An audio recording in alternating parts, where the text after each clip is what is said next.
Hello students, welcome back to English Master. Today we will be covering part 3 of the chapter The Summer of the Beautiful White Horse, which is for class 11th English. So till here we had learnt that Murad had sat on the horseback and he had gone to the irrigation ditches and he had returned after dripping wet. So he had lots of fun in horse riding. उसके बाद हम पढ़ते हैं the sun was coming up now it is my turn to ride I said. तो sun जो था वो ऊपर आ चुका था। सो दे स्टार्टेड अराउंड 5 o'clock क्योंकि 4 बजे जो था वो मिलने के लिए कौन गया था, मुराद अरम को बुलाने गया था। और अब जब ये सब कुछ हो चुका था तो 5 o'clock से भी ऊपर का टाइम हो चुका था। Now it is my turn to ride I said, और उसने कहा मेरी टर्न है। My cousin Mourad got off the horse ride he said, और उसके बाद उसने उसको अलाउ किया that he was also suppose to ride at the time. I left to the back of the horse and for a moment knew the most awful fear imaginable, the horse did not move. तो writer कहता है कि जैसे ही मैं उसकी पीठ पर कूद कर बैठा तो मुझे ऑफुल मीन्स होता है very dangerous, fear imaginable means I could feel, I could imagine कि कुछ तो बुरा होने वाला है, क्योंकि हॉर्स जो है मूव भी नहीं हुआ। Kick into his muscles, इसके मसल्स को किक करो। माई कजन मुराद सेड, मेरे कजन मुराद ने कहा what are you waiting for, तुम किसका वेट कर रहे हो। We have got to take him back before everybody in the world is up and about. So he was worried about people also because he knew that he has stolen the horse and he has to give it back in time. Otherwise people will know that they have the ones who have stolen the horse. तो उसने उसको कहा कि जल्दी करो क्योंकि हमें ये हॉर्स वापस ले जाना है इससे पहले कि सब लोग जागे। I kicked into the muscles of the horse once again. It reared and snorted. कहता है मैंने फिर किक किया उसके मसल्स में और वो ऊपर अपनी उसने रियर किया, टांगे ऊपर की तरफ की और स्नोर्टेड means हिनहिनाया। Then it began to run, और फिर दौड़ने लगा। I didn't know what to do. Instead of running across the field to the irrigation ditch, the horse ran down the road to the vineyard of Dickren Halabian where it began to leap over vines. कहता है मुझे पता ही नहीं था मैं क्या करूं because he did not have an idea how to control horses. तो वो बजाय इरिगेशन डिचेस की तरफ जाने के वो किधर चल गया, वाइन यार्ड की तरफ चल गया, क्योंकि बेलें लताएं जो होती हैं वो बहुत उलझी हुई होती हैं। और जब वो उधर गया अब वो दुखी हो गया। The horse leaped over 7 vines before I fell, then it continued running. कहता है मेरे गिरने से पहले जो था ये हॉर्स जो था वो 7 vines पर गिरा, मैं गिर गया जब तक वो वहां से दौड़ा। कहता है इतनी सारी जगहों उसने पार कर ली थी। My cousin Mourad came running down the road, मेरा कजन मुराद जो था वो रोड की तरफ भागता हुआ आया। I am not worried about you, he shouted, we have got to get that horse, you go this way and I will go this way, if you come upon him be kindly I will be near. तो कहता है वो भागता हुआ आया क्योंकि horse जो था वो उन्हें छोड़ के जा चुका था।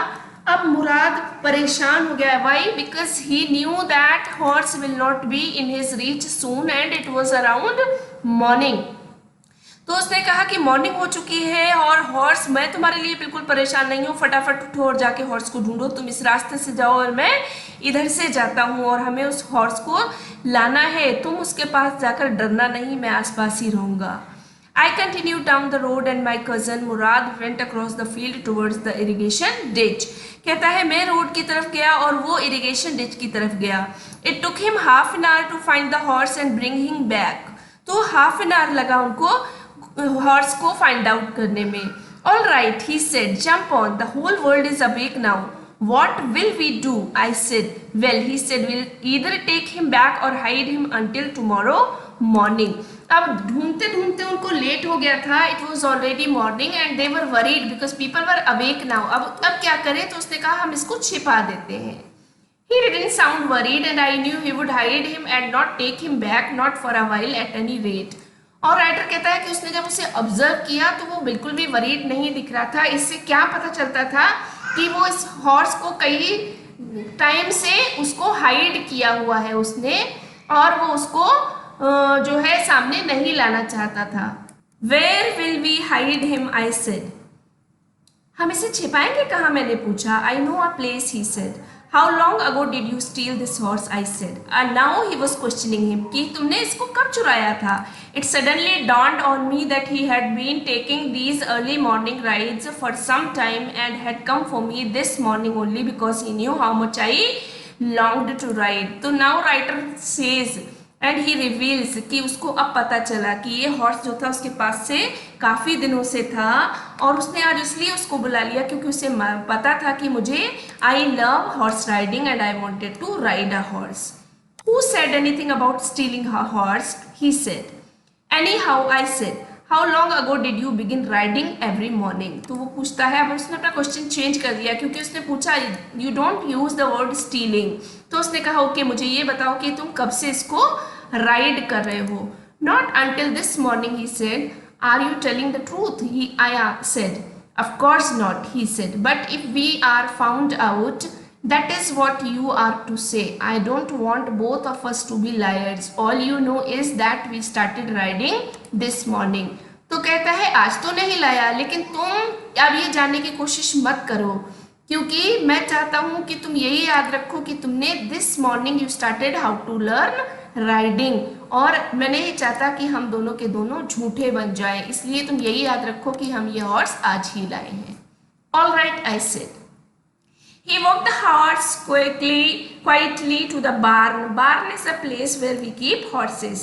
Of a deserted vineyard which at one time had been the pride of farmer named फेतवाजिन. तो उसने ले जाके एक फार्मर था जिसका नाम फेतवाजिन था, वो उसका एरिया था, उसके पास एक बार्न था जहाँ वो हॉर्सेस को रखा करता था, तो उसने वो एरिया सेफ समझा और वहाँ ले जाकर उसको बांध दिया.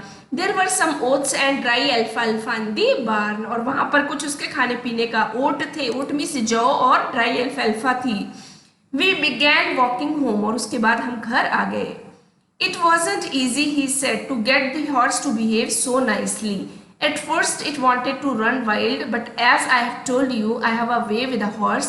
I can get it to want to do anything I want it to do. तो कहता है पहले तो easy नहीं था because this horse is not easy to ride, he is very wild. कहता है लेकिन तुम्हें मालूम है कि मुझे तरीका आता है और इसलिए हॉर्सेस अंडरस्टैंड मी. और कहता है हॉर्सेस मुझे समझते हैं, इसीलिए I was able to manage with this horse and I controlled him. How do you do it? I said. I have an understanding with the horse. He said.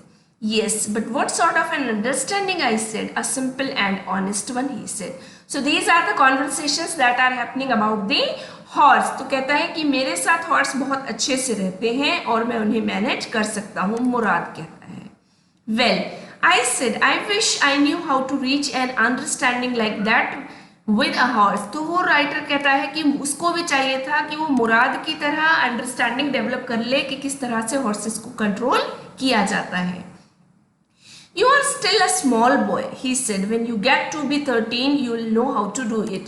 तो उसने बोला कि when you grow up and you become 13 years old, you will surely learn how to ride a horse because you are not much aware of it now. I went home and ate a hearty breakfast. तो कहता उस दिन मैं बहुत खुश था इसलिए मैंने एक hearty breakfast लिया. That afternoon, my uncle Khusrov came to our house for coffee and cigarettes.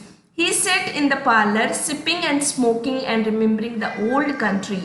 Then another visitor arrived, a farmer named John Bairo, an Assyrian who, out of loneliness, had learned to speak Armenian. तो कहता है वहाँ पर uncle खुसरोव जो है उसके घर आए, उन्हें कॉफ़ी सिगरेट ऑफर की और उसी दिन उनके घर एक और फार्मर आया जिसका नाम जॉन बाइरो था और वो अकेला रहता था और वो बहुत उसने अकेले में उसने क्या किया, उनके साथ रहता था. तो वो आर्मेनियन फैमिली से नहीं असीरियन था, इसलिए वो वहाँ पर अकेला था तो उसने आर्मेनियन सीख ली थी. So this man John Byro did not belong to their tribe but he was living with these people and he had learn how to speak Armenian. My brother brought the lonely visitor coffee and tobacco and he rolled a cigarette and sipped and smoked and then at last sighing sadly he said, my white horse which was stolen last month is still gone. I cannot understand it. तो उसके बाद writer बताता है कि उसकी माँ ने उसको कॉफ़ी और टोबैको ऑफर किया. सिगरेट में सिपिंग और स्मोकिंग करते के साथ उसने बहुत दुख के साथ बताया कि उसका एक वाइट हॉर्स था जो पिछले एक मंथ से कहीं खो गया था और जिसका वो नहीं जानता कि कहाँ है. So this was the man. Now the writer got to know that John Byro was the man who had lost his horse, and none other than Murad had stolen that horse, and it had been 1 month. My uncle Khusro became very irritated and shouted, "It is no harm. What is the loss of a horse? Haven't we all lost the homeland? What is this crying over a horse?"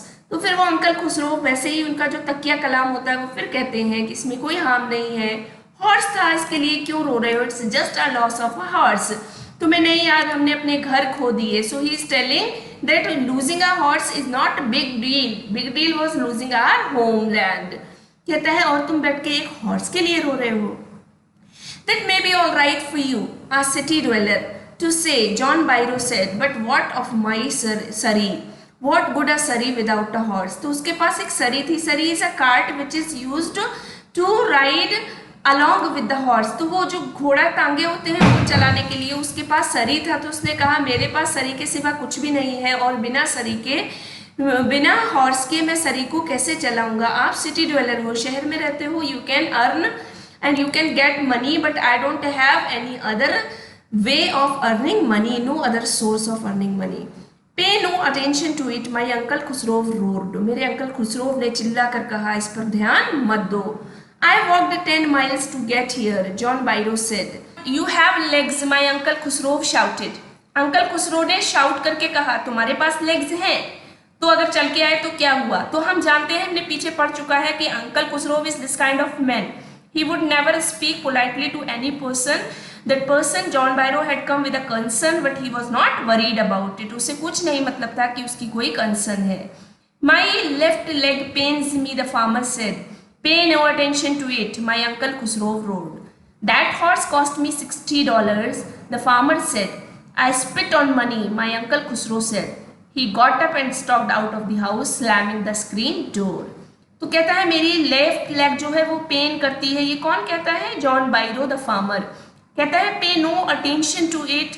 Uncle Khosrove ने उसको roar करके कहा that horse cost me $60. तो वो उसको बताता है कि इसकी हॉर्स का कॉस्ट कितना है, $60 है. फार्मर ने सहज कहा. तो ये अंकल खुसरो का डायलॉग है. You know that he is very rude, so he says I spit on money, कि मैं ऐसे पैसे पर थूकता हूँ. He got up and stalked out of the house. तो उस आदमी को उम्मीद थी, जॉन बायरो को थोड़ा सा होप था कि maybe he will get any kind of support from Uncle Khusro because he was the oldest man of the Armenian family. Instead, he got a lot of humiliation from that family, so he got angry. He slammed the screen door. Slam means होता है जोर से बंद करना, और वो बाहर निकल गया. So students, today we will be covering this much. In last part I will finish off the chapter, so do not forget to subscribe the channel to keep yourself updated, and we will soon meet in that.